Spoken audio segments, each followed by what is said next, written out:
Hello and welcome to We Are Nantucket. We are grateful to the Massachusetts Department of Education for their grant for the after-school programs, and also to the Dreamland Theater Foundation. Who I am most grateful for are the students who have been doing the interviewing, learning the technique of interviews. I think the most important thing about this exercise and project is that the students learn to question and listen very carefully and ask follow-up questions of the adults, and they learn a lot of other people's experiences.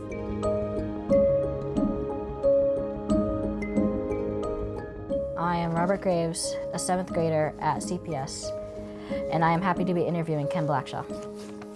Hello, Ken. Hello, Robert. Can you tell me what it was like growing up on Nantucket? Very different. Almost everybody I knew lived in town. In fact, nobody lived out of town. When my mother built a house out of town in 1956, everybody thought she was crazy. So. How much different was it then? Can you give me some examples of how it's different? You know, think of the things that you do every day and just erase all of them, because there was certainly no internet. Our phone number on Chestnut Street was 2. We'd pick up the phone and say, give me 1234, which was Barry Thurston's number, still is. But there was virtually no television. I remember the first time I saw a baseball game on television, you couldn't see the ball because it was all snowy. Can you tell me about where you went to school on Island? Okay, I went to school at Academy Hill. First day of school, my mother walked me up there and introduced me to the janitor, who was Carl Appleton. And she said, "Carl will take care of you." And then my mother disappeared. And I went to see Mrs. Pease, who was my first grade teacher. Can you tell me about high school here on Island? Sure. First 8 grades were at Academy Hill. We were the first freshmen to go to the school out on Surfside Road. And we walked there. In my case, I walked from Chestnut Street out there. I think it was maybe the sophomore or junior year, we moved to Monomoy.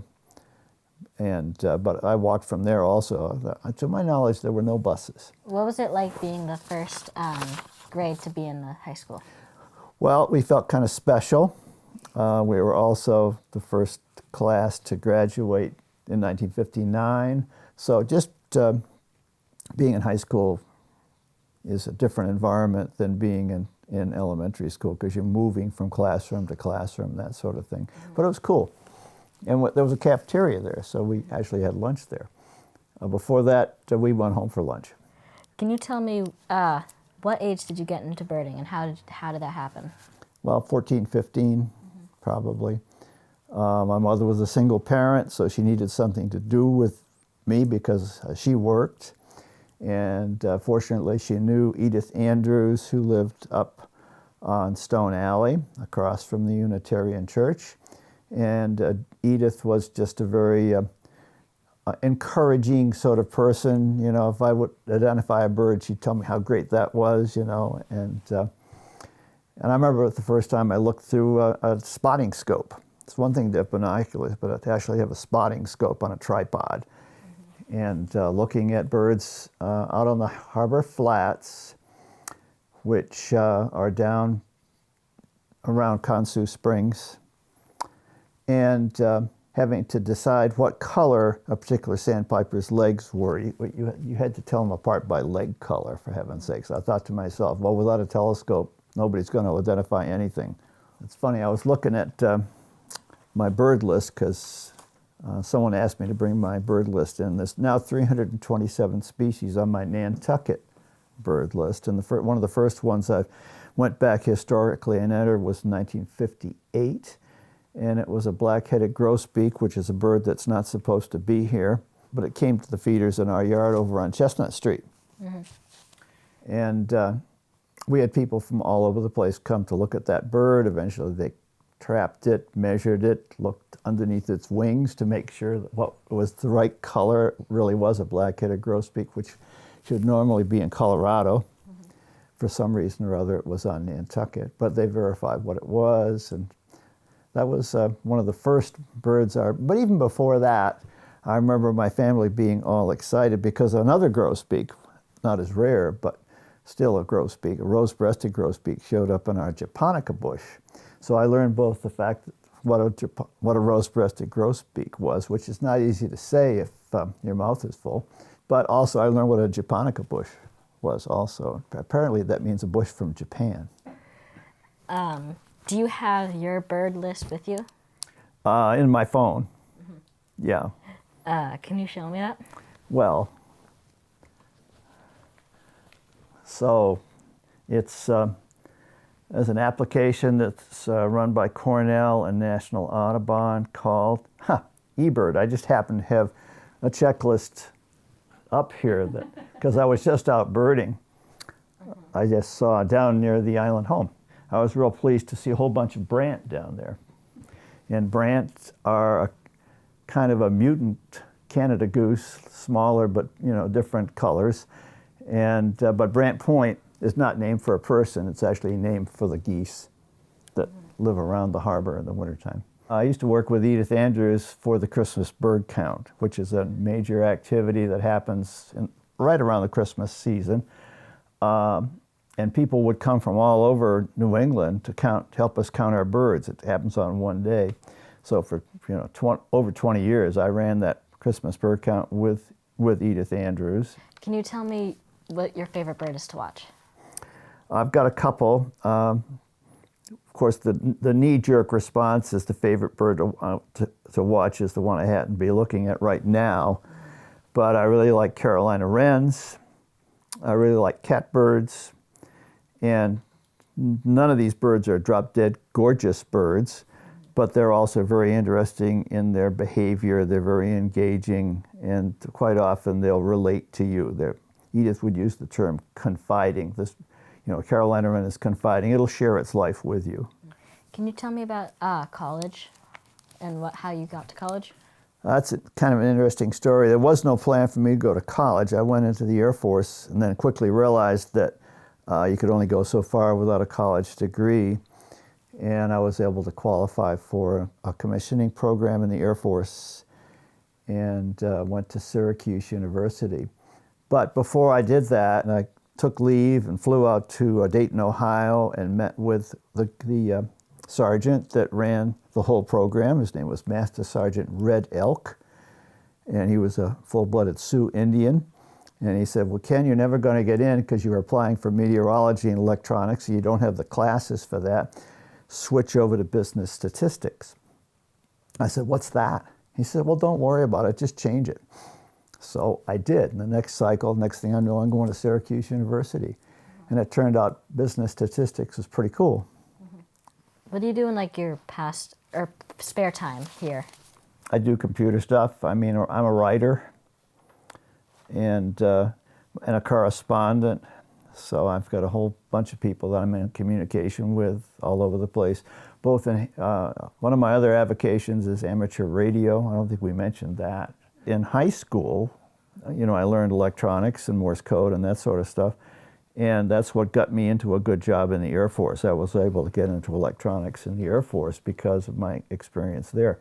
So I'm still involved with amateur radio. My call sign is W1NQT. Never Quits Talking is, I don't know why that would seem appropriate, but I've talked to probably 150, 160 countries around the world, just using radio. Can you tell me about that?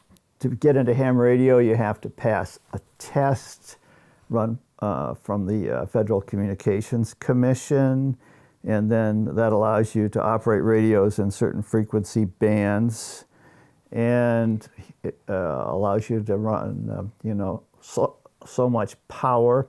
So the higher class license you have, the more power you can run and the more frequencies that you can operate in. Right now, we have an emergency communication system here on Nantucket that is built around a repeater antenna. So the frequencies we operate on are point to point. So if I was going to talk to somebody from here, I could only talk to somebody line of sight from here. But guess what? On the water tower that's on the Pulpus Road, we have a repeating antenna. And I can hit that antenna, and then it rebroadcasts my signal. And so from my car or this living room, I can talk anywhere on the island, or I can talk to people on the Cape, or even as far away as New Bedford. So we have what we call a network once a week where we basically practice. So if there's an emergency, if the island loses power, that sort of thing, amateur radio can, fill the communications gap. Mm-hmm. But I was first licensed in 1956. I was WN1NQT. I heard you played badminton. Can you tell me a bit more about that? I started playing that when I was at headquarters 8th Air Force. Something we did at lunchtime. The first tournament I got into, I thought I was a pretty good player. I was, 20, in my early 20s, very athletic. And I remember I had an oldish tech sergeant, probably, but he could do a drop shot. I'd never seen a drop shot before. And, I'm back there ready for him to smash it at me, and suddenly he does this thing, and it just barely clears the net and drops on the court. And I'm thinking, oh, that's pretty cool. And, so he beat me badly, but that was, you need to lose a lot of matches before you understand how you can win. Mm-hmm. When I was in Texas, there was a big gym in the middle of Randolph Air Force Base, and there are 4 courts in each corner, and then one in the middle, and that's where the general played. And after a while, I got good enough so I could play with the general. He wouldn't play with just anybody. People were saying, well, Blackshaw, how did you ever get to play there? Well, the other thing is you also have to be a gentleman on the court. You can't lose your temper and bang your racket on the floor and things like that. But once you pay $70 for a racket, back then particularly, you really don't want to break it by doing something stupid. When you moved back to Nantucket, how different was it from when you left? A lot more people. The island was spread out more. And when I say, people were living in places where they didn't used to live. I mean, for instance, Tom Nevers, when I was growing up, there was nothing out there except the Navy base. The Navy base got built there when I was in high school. But still, you drive out that road, and there was nothing on the right, there was nothing on the left. All those houses and everything were built in the probably 80s, 90s. But it's like that all over the island. Mm-hmm. And I remember Edith Andrews was, who passed away, I think in 1915.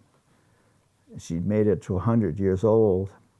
But her comment was, this little island can't handle all this.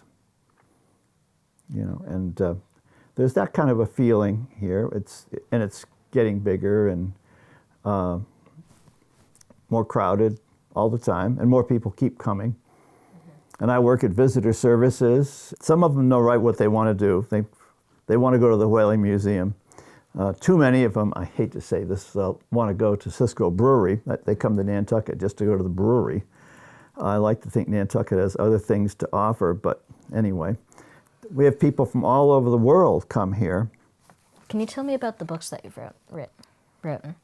I discovered a book that was in Washington, D.C. The Audubon Naturalist Society had this guidebook to birds of Washington, D.C., and I said, what a great format this is. Edith Andrews' book, my mentor, had come out in 1948, but it was kind of out of date. And it also, there was a lot of things we'd learned about birds since then. So I said, boy, we need a new bird book. So that was the first Birding Nantucket book that came out in 76, 77. Done very primitively with a typewriter. The bar charts in the back were done with something called chart tape. There was nothing electronic about it all. And now that book is we're in our 8th or 9th edition of Birding Nantucket. Thanks for coming. Well, thank you. You've certainly done a wonderful job. You too. Yep. It's a real pleasure meeting you.